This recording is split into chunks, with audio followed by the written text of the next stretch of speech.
फतेहपुर में 180 साल पुरानी नूरी मस्जिद के गैर कानूनी हिस्से को गिरा दिया गया, लेकिन न पत्थर चले, न नारेबाजी हुई, न पुलिस को लाठी चलानी पड़ी, न विरोध प्रदर्शन हुआ।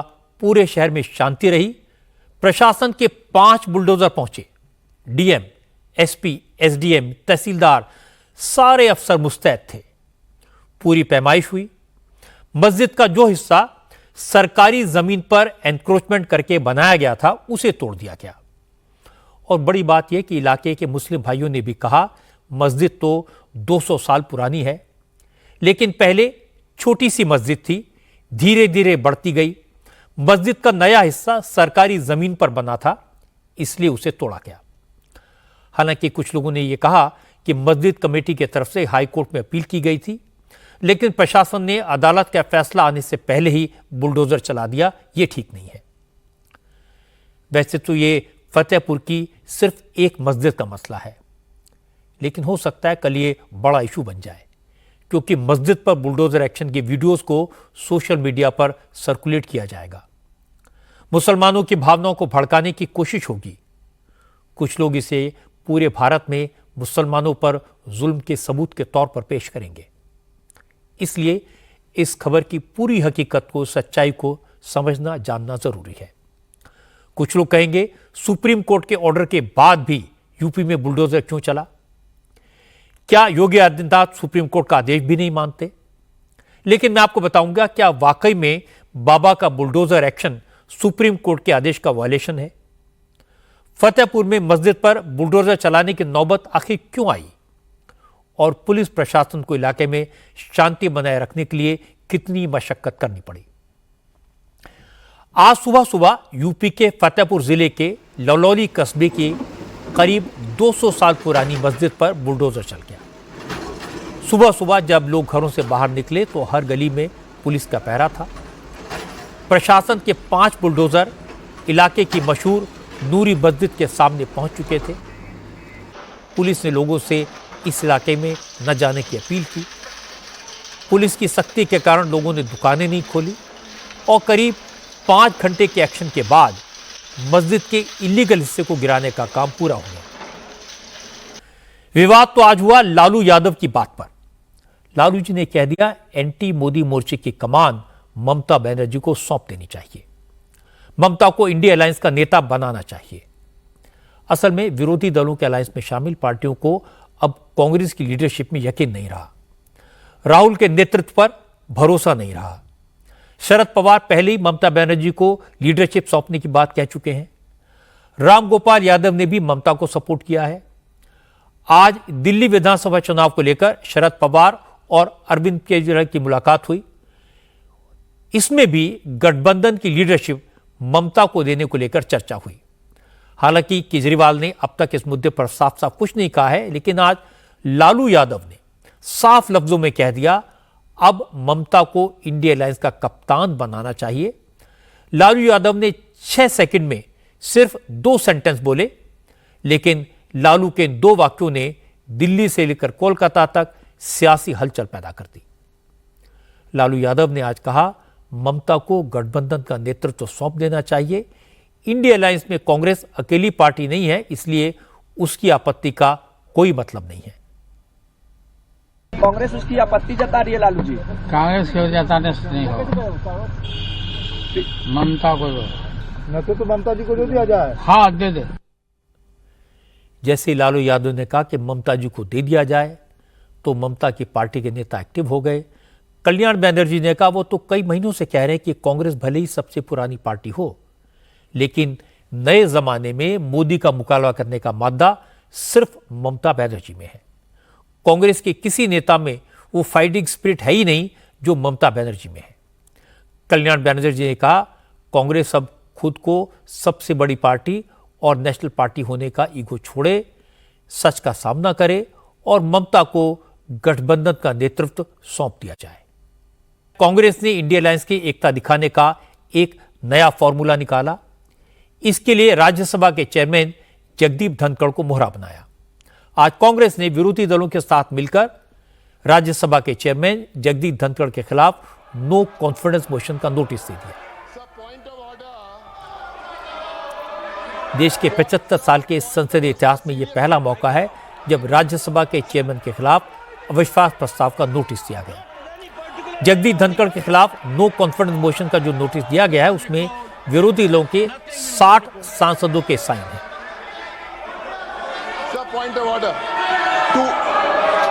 हालांकि इस नोटिस का कोई मतलब नहीं है। इसकी दो वजह है। पहली, विपक्ष के पास मोशन को पास करने लायक नंबर नहीं है, और दूसरा, सभापति के खिलाफ जब अविश्वास प्रस्ताव का नोटिस दिया जाता है उस समय पार्लियामेंट के सेशन में कम से कम 14 दिन का वक्त होना चाहिए, लेकिन पार्लियामेंट के विंटर सेशन में अब सिर्फ 10 दिन ही बचे हैं, इसलिए इस नोटिस से कोई फर्क नहीं पड़ेगा। विपक्ष के नेता भी ये बात अच्छी तरह जानते हैं, लेकिन उनकी रणनीति सभापति को एम्बेरस करने की है और दूसरी तरफ ऑपोजिशन यूनिटी दिखाने की है। ये बात आज पार्लियामेंट में दिखाई दी। राज्यसभा की कार्रवाई आज भी नहीं चल पाई। आज सुबह 11 बजे जैसे ही सदन की कार्रवाई शुरू हुई तो चेयरमैन जगदीप धनखड़ ने कहा अलग अलग मुद्दों पर चर्चा के लिए उन्हें नियम 267 के तहत 5 नोटिस दिए गए हैं। जैसे ही उन्होंने नोटिस पर रूलिंग देनी शुरू की तो सदन में हंगामा शुरू हो गया और कार्रवाई को दोपहर 12 बजे तक के लिए एडजर्न कर दिया गया। Allow me, honorable members, to read. There's a point of order by Shri Derek. दोपहर 12 बजे जैसे ही राज्यसभा की कार्रवाई फिर शुरू हुई तो चेयरमैन जगदीप धनखड़ ने सदन के नेता जेपी नड्डा को बोलने की इजाजत दी। नड्डा ने कांग्रेस और जॉर्ज सोरेस के कनेक्शन पर बोलना शुरू किया तो कांग्रेस के सांसद फिर शोर मचाने लगे। वैसे हंगामा आज लोकसभा में भी हुआ। यहां स्पीकर ओम बिरला ने सत्ता पक्ष और विपक्ष दोनों से बार बार सदन की गरिमा बनाए रखने की अपील की, क्योंकि कांग्रेस के सांसद अडानी की फोटो वाली टी शर्ट पहनकर आए थे। लोकसभा की कार्रवाई शुरू होने से पहले पार्लियामेंट के बाहर राहुल गांधी और प्रियंका गांधी विरोधी दलों के सांसदों को एक बैग बांट रहे थे जिस पर मोदी और अडानी की तस्वीर छपी हुई है। इसके बाद राहुल गांधी ने सबका वीडियो बनाया। क्योंकि स्पीकर कई बार विपक्ष के इस तरह के प्रोटेस्ट को संसद की मर्यादा के खिलाफ बता चुके हैं, इसलिए आज सदन में भी स्पीकर ने कांग्रेस के इस तरह के प्रोटेस्ट पर आपत्ति जताई। इसे नियमों के खिलाफ बताया तो कांग्रेस के नेता नाराज हो गए। राहुल गांधी के साथ बैठे केसी वेणुगोपाल ने कहा लोकसभा स्पीकर विपक्ष को तो मर्यादा और गरिमा का पाठ पढ़ा रहे हैं, लेकिन सत्ता पक्ष की तरफ से जो हंगामा किया जा रहा है उसके बारे में कुछ नहीं कहते। इस बात पर फिर हंगामा हुआ और सदन की कार्रवाई स्थगित हो गई। सहमति असहमति हमारे लोकतंत्र की परंपरा रही है, जो संविधान बनते समय भी हमने अभिव्यक्ति की है। लेकिन मेरा आपसे आग्रह है कि हमें गरिमा रखनी चाहिए। पिछले कुछ दिनों से मैं देख रहा हूं संसद परिसर में जिस प्रकार के प्रदर्शन किए जा रहे हैं, जिस प्रकार के नारे पोस्टर मुक्तों का प्रयोग किया जा रहा है, वह सिर्फ न अशोभनीय है बल्कि हमारी नियम प्रक्रियाओं संसदीय परंपराओं के अनुरूप भी है। आज लालू यादव के एक और बयान को लेकर विवाद हुआ। लालू यादव ने मजाक में नीतीश कुमार के लिए ऐसा कमेंट कर दिया जो जेडीयू के नेताओं को चुप गया। असल में बिहार में विधानसभा चुनाव को देखते हुए नीतीश कुमार महिला संवाद यात्रा निकालने जा रहे हैं। 15 दिसंबर को पश्चिमी चंपारण के वाल्मीकि शहर से यह यात्रा शुरू होगी। इस यात्रा के दौरान नीतीश कुमार बिहार की महिलाओं के साथ संवाद करेंगे, उनकी सरकार की योजनाओं के बारे में फीडबैक लेंगे और महिलाओं की सरकार से क्या उम्मीदें हैं इस पर बात करेंगे। आज लालू यादव से नीतीश की इस यात्रा पर सवाल पूछा गया तो उन्होंने कहा जाने दीजिए, नीतीश तो आंख सेकने के लिए यात्रा पर जा रहे हैं। कुमार यात्रा पे जा रहे लालू जी। अच्छा है जा रहा है तो अब तो नैन सेकने जा रहे हैं। नीतीश कुमार दावा कर रहे हैं कि 225 सीट जीतेंगे एनडीए। अरे पहले आंख सेके ना अपना, जा रहे हैं आंख सेक। लालू का अंदाज पुराना है, लेकिन उनका यह अंदाज जेडीयू के नेताओं को पसंद नहीं आया। जेडीयू के नेता और केंद्रीय मंत्री राजीव रंजन सिंह ने कहा लालू की पहचान ही मस्खरे की है। इसलिए वो अब राजनीति में हाशिए पर चले गए हैं, उन्हें कोई सीरियसली नहीं लेता।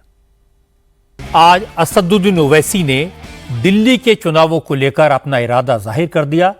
उनकी पार्टी दिल्ली में विधानसभा का चुनाव पूरी ताकत के साथ लड़ेगी।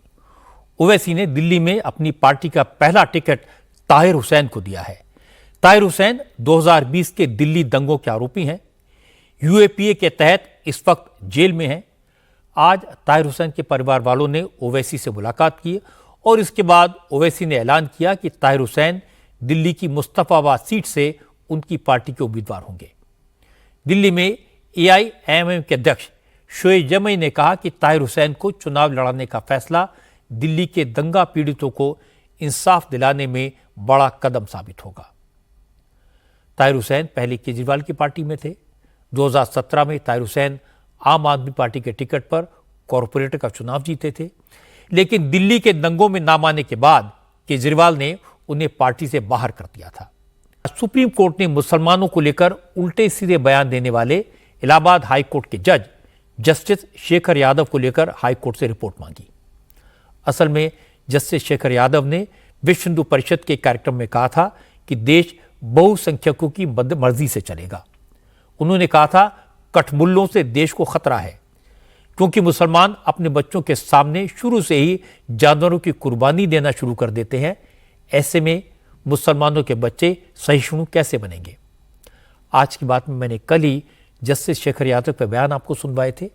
आज सुप्रीम कोर्ट ने जस्टिस शेखर यादव के बयानों पर सो मोटो एक्शन लिया। मुंबई में सरकारी बस से एक ऐसा एक्सीडेंट हुआ जिसने दिल को दहला दिया। कुर्ला में बेस्ट की बस ने 50 से ज्यादा लोगों को रौंद दिया। इस हादसे में 7 लोगों की मौत हो गई और 40 से ज्यादा लोग घायल हो गए। शुरुआती जांच में पता लगा कि accident bus driver Sanjay More की गलती से हुआ। संजय मोरे पर गैर इरादतन हत्या का केस दर्ज किया गया है। आज कोर्ट ने उसे 21 दिसंबर तक पुलिस कस्टडी में भेज दिया।